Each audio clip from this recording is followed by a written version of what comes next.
dia. Já é a segunda vez, aliás, já vim algumas vezes aqui. E a primeira vez que eu falo desse assunto foi em 2023, há 2 anos. E vamos voltar a falar sobre ele hoje, num outro enfoque. E vamos voltar a falar sobre ele em 2027. E vamos provavelmente estar aqui falando sobre isso em 2029. Em primeiro lugar, deixar claro alguns desafios que eu tenho para falar com vocês hoje. Primeiro desafio, não tem slides. O único slide é esse que aparece aí, que eu já vou explicar por que ele está desse jeito. Segundo desafio, estou com um público não só de brasileiros, tem um público diversificado de estrangeiros. E isso não só me leva a ter um cuidado especial com a cadência da minha fala e com os termos que eu uso, mas também em relação ao pessoal que faz ali a tradução simultânea, né? Tem as suas dificuldades, mas também de demonstrar o interesse que essas pessoas, especialmente os estrangeiros, também têm que ter em relação a esse assunto. Obviamente que o assunto é um assunto interno, é um assunto do Brasil. Outro desafio que eu tenho é que a minha técnica, a linguagem técnica que eu uso, não é a linguagem técnica de vocês. Então eu vou procurar fazer com que gregos e troianos, nacionais e estrangeiros, engenheiros e não engenheiros, entendam o que eu estou falando e entendam a mensagem que eu quero dar. Tudo bem?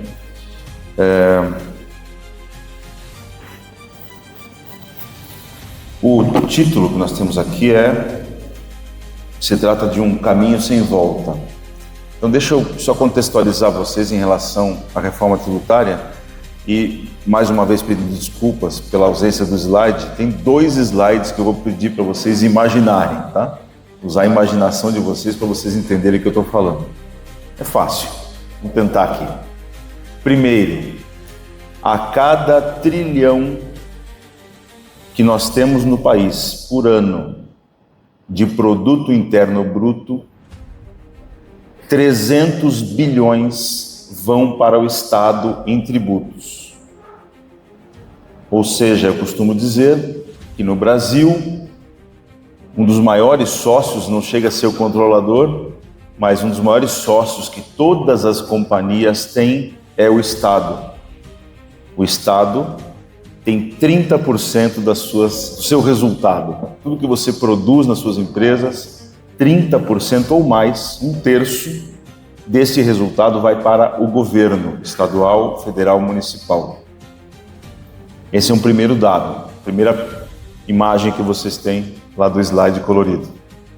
Segundo slide colorido que eu vou pedir para vocês imaginarem, uma pizza. Uma pizza dividida em 5 pedaços. Cada pedaço, portanto, corresponde a 20% dessa pizza, né? Um integral dividido em 5.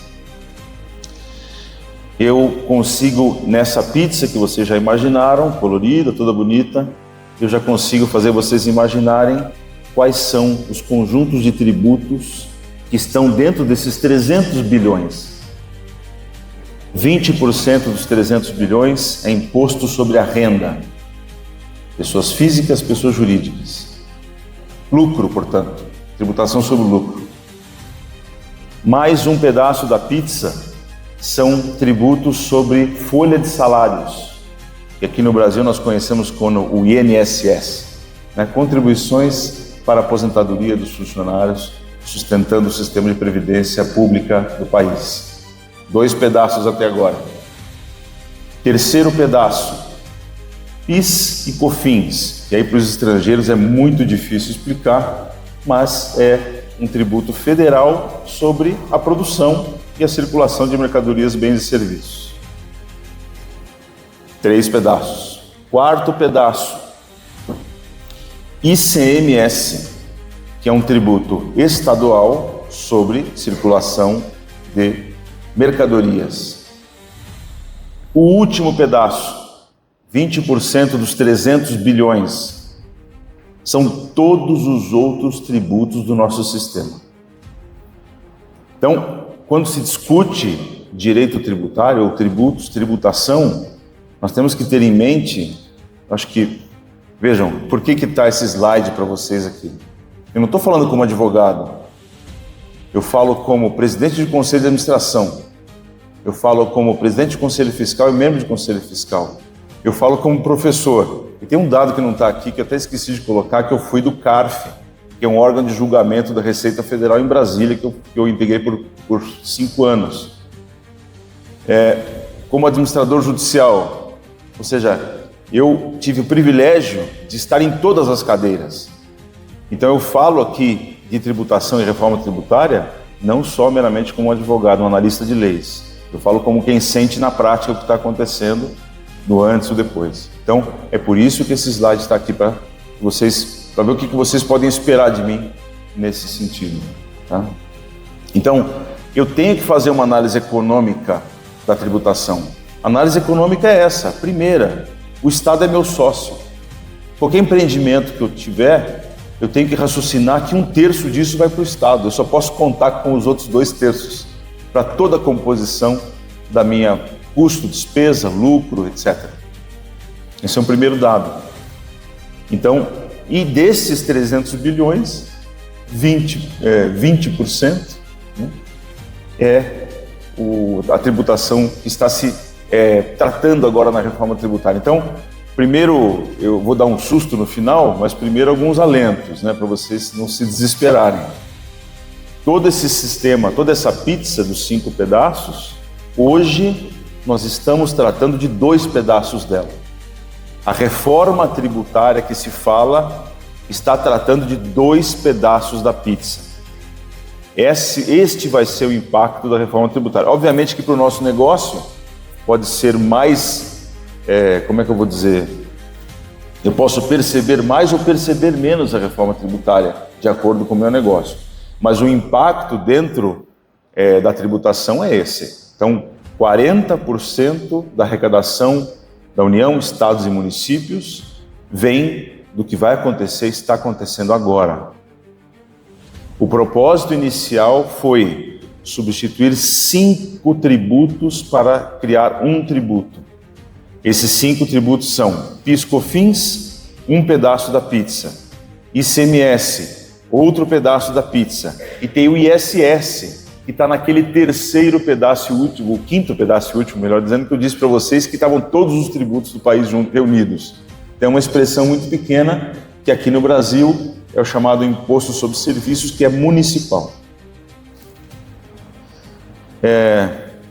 Alguns vão dizer que nós estamos 40 anos atrasados.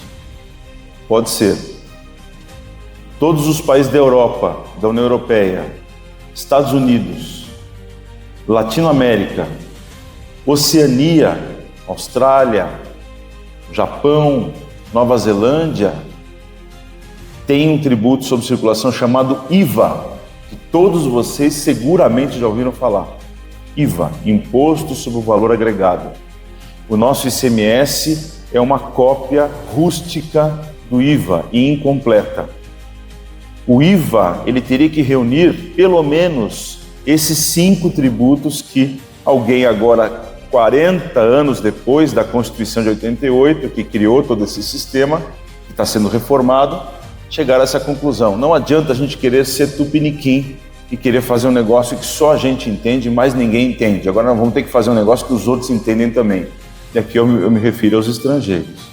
Então é muito mais fácil para o investidor estrangeiro, alguém que se relaciona com o brasileiro, do seu ponto de vista de negócio, exportação e importação, é muito mais fácil para ele entender se ele estiver diante de um tributo que ele vê no seu dia a dia, ou está acostumado a tratar no seu dia a dia com outras pessoas, outros lugares. Então a ideia foi essa, nós termos um IVA. Deu certo? É uma questão. Eu aqui tenho amigos que estão envolvidos na reforma tributária, eles ficam bravos comigo. Eu acho que a gente demorou demais e talvez tenha feito alguma coisa que já está velha, né? Mas foi um passo, né? Quando eu estive aqui em 2023, o que nós tínhamos? Nada, só um monte de projetos. E a primeira coisa que eu coloquei aqui no quadro foi um filme meu, lá no Congresso Nacional, dando uma palestra na Câmara dos Deputados sobre esta proposta de emenda constitucional que foi convertida em emenda constitucional que está em vigor hoje, que é a PEC, né, que a gente chama aqui. Proposta de Emenda Constitucional 45 de 2019. Lá em maio de 2019, eu estava lá falando sobre isso e quando eu vim aqui, falei sobre isso também. Nós estamos com outra realidade hoje. Aquela proposta de emenda já foi convertida em emenda constitucional e alterou bastante a Constituição. Quando eu falo alterou bastante, em relação a esses tributos, as duas fatias, ok? 2 e um pedacinho, 2 e um quarto, vai? Tá? Não se assustem, imposto de renda, ninguém está mexendo ainda. Vão aproveitar e alterar alguma coisa. Fala-se hoje em tributação dos dividendos, que é um negócio bem importante, né? Dividendos dos acionistas, uma questão que o governo federal quer mexer, mas não é nesse contexto da reforma tributária. Então, o que aconteceu de lá para cá? Em dezembro de 2023, a Constituição foi alterada em vários pontos. Muita coisa ainda não está valendo, mas tem data para começar. Então, vai ter uma transição de 5 anos para algumas coisas, para 20 e tantos anos em outras. Conhecendo o meu país, eu acho que isso tudo vai ser mudado antes, mas por enquanto é o que está valendo. Então, o que aconteceu? Além dessa emenda constitucional que previu 2 tributos novos, não um como se queria o IVA, mas como o brasileiro não quer, ele quer usar o nome dele, né, que ele criou, ele quer dar o nome para a criança que ele acha mais bonito, então ele deu o nome de IBS, que é o Imposto sobre Bens e Serviços, que é o IVA que a gente conhece aí fora. Só que aqui não houve uma compatibilização em relação a isso e criou-se 2. IBS, Imposto sobre Bens e Serviços, que reúne o ICMS e o ISS, estadual e municipal. Então, mercadorias e serviços se reúnem. E o CBS, que é a Contribuição de Bens e Serviços, que vem substituir lá o PIS, COFINS. Então, eu tenho aqui o IPI também, que está junto com o IBS, mas ele é menos expressivo. E nós temos, então, um segundo passo além disso. Esta alteração na Constituição ela depende de outras leis, que a gente chama de leis complementares. Serão algumas leis. Prevê-se em torno de 5 leis complementares para complementar essa situação, para regulamentar. Já foi editada uma que cria o IBS e o CBS de uma maneira mais regulamentada. São meros 544 artigos para a gente tentar entender. Então eu digo para vocês, está difícil entender para a gente que atua nisso há anos. Imagina para vocês entenderem. Então o primeiro alerta é esse. Se cerquem de pessoas que conheçam minimamente esse assunto, né? Esse é o primeiro ponto. Segundo ponto, mesmo os colegas que entendem desse assunto, eles estão demorando um pouquinho para se atualizar.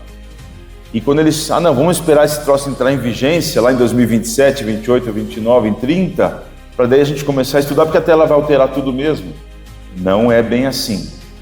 Não é bem assim. As coisas já estão editadas, publicadas, já estão em vigor.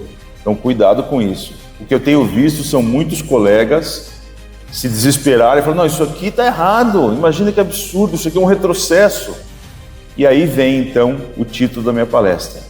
Caminho sem volta, gente. Caminho sem volta. Nós estamos já 2 anos discutindo isso e tudo que foi previsto aconteceu. Está acontecendo. Isso não volta atrás. Haverá alterações? Seguramente que há. Mas é um caminho sem volta. Então, entendam o que está acontecendo, procurem participar disso antes que isso venha entrar em vigor.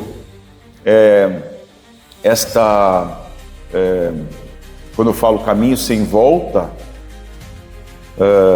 nós temos aqui no Brasil, os brasileiros aqui se conhecem essa expressão, fazer do limão uma limonada, né? Eu acho que esse é o desafio agora. Nossa preocupação é entender e ajustar o nosso dia a dia a essa nova realidade. É isso que tem que ser feito agora. Querer resistir é só perder tempo e gastar dinheiro. Advogado adora discutir. Eu sou advogado, posso falar, porque falo de mim mesmo, não sou suspeito para falar. Então, o advogado gosta de inventar uma história, inventar uma discussão e muitas vezes causa um desgaste muito maior em relação a isso do que tentar entender e se adaptar da melhor forma possível a essas regras novas aí, tá? Esses 544 artigos, se a gente der uma olhada rápida, não se assustem porque,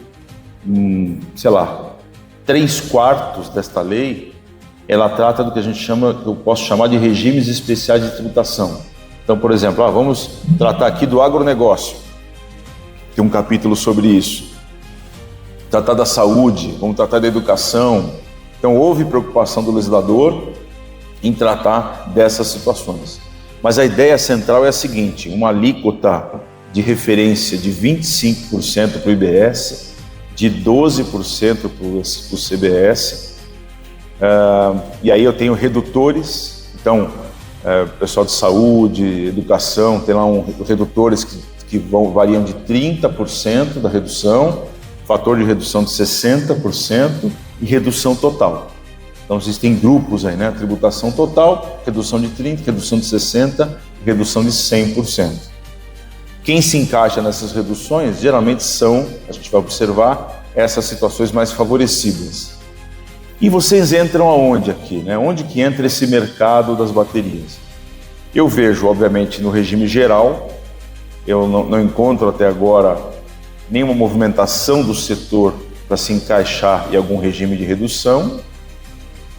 Então, eu vejo a tributação de referência é que vai atingir o setor, de certa forma. Vamos esquecer que vai valer para importação, vai valer para exportação, independente de haver lucro nas operações. Então, existem operações gratuitas que serão tributadas. Interessa vamos dizer assim, o conteúdo econômico, né? O ICMS também acontecia isso, o sujeito, você não pode doar ICMS, né? O sujeito dava o brinde e incidia o tributo, né? Então existe uma lógica sobre isso, mas eu vou fazer uma comparação de uma vez, eu tive um congresso no Chile, e aí o pessoal perguntava lá, eles têm o IVA, né? O Chile também, na América do Sul, né? Todo mundo tem IVA, Argentina, Chile. E aí nós perguntávamos assim, mas o que incide o IVA para vocês? Tudo. Como tudo? Tudo. Tem conteúdo quando você cobra para aquilo? Cobro. Tem IVA. Então, por exemplo, aqui nós estamos acostumados com o ICMS, né? O pessoal que trabalha com as indústrias, a ICMS e IPI. Você pode ser creditado do ICMS que você pagou na entrada. Se você contratar um contador, um advogado, não tem ICMS na nota dele, né? Aquele ISS que ele cobra, você não pode aproveitar. Agora não, é IVA, é tudo. Então o advogado vai cobrar o serviço dele, vai ter IVA na nota. O contador vai cobrar, o consultor, a auditoria externa, tudo isso vai ter IVA na nota. E eu vou me compensar disso. Então é um sistema mais universal, vamos dizer assim. O problema é que nós convivemos com o ICMS durante quase 40 anos. E agora nós estamos, de certa forma, rasgando e jogando toda essa experiência no lixo para tratar de um novo tributo que estará maduro daqui 30, 40 anos. E os outros países que já estão com IVA há um tempão já passaram por tudo isso. Obviamente que a gente não começou lá de trás, né? Esse projeto, inicialmente, ele adotou o IVA da Nova Zelândia, por exemplo, que é considerado um IVA moderno, um IVA avançado. Os técnicos resolveram isso, então a gente não parte do zero, mas efetivamente haverá um esforço de todo mundo entender como funciona e até que isso aconteça, todos vão ter vão levar um certo tempo. E o que eu vejo para esse setor especificamente? Talvez um ponto de alerta, porque essa nova alteração constitucional, ela criou alguns princípios novos, tem alguns bons, vocês vão ouvir por aí, princípio da cooperação, que não existia antes, apesar de ser óbvio, né, que a Receita tem que cooperar com o contribuinte, mas isso não havia uma previsão sobre isso, agora há uma previsão. Princípio da justiça fiscal, que também é um negócio óbvio para mim, não precisava estar escrito, mas resolveram escrever porque parece que o sistema está um pouco injusto mesmo. E tem um que é o princípio socioambiental. E eu chamo a atenção para isso porque existe, apesar de terem reduzido a quantidade de tributos e criado o IBS e o CBS, existe um outro tributo que vai ser criado, que ninguém está acostumado mesmo, este é novo mesmo, da União, chama-se imposto seletivo, ou alguns estão chamando de imposto do pecado, que é aquela alíquota alta do ICMS que se pagava para bebidas alcoólicas, se pagava para asa delta, armas e munições, cosméticos no IPI que tinha as alíquotas altas.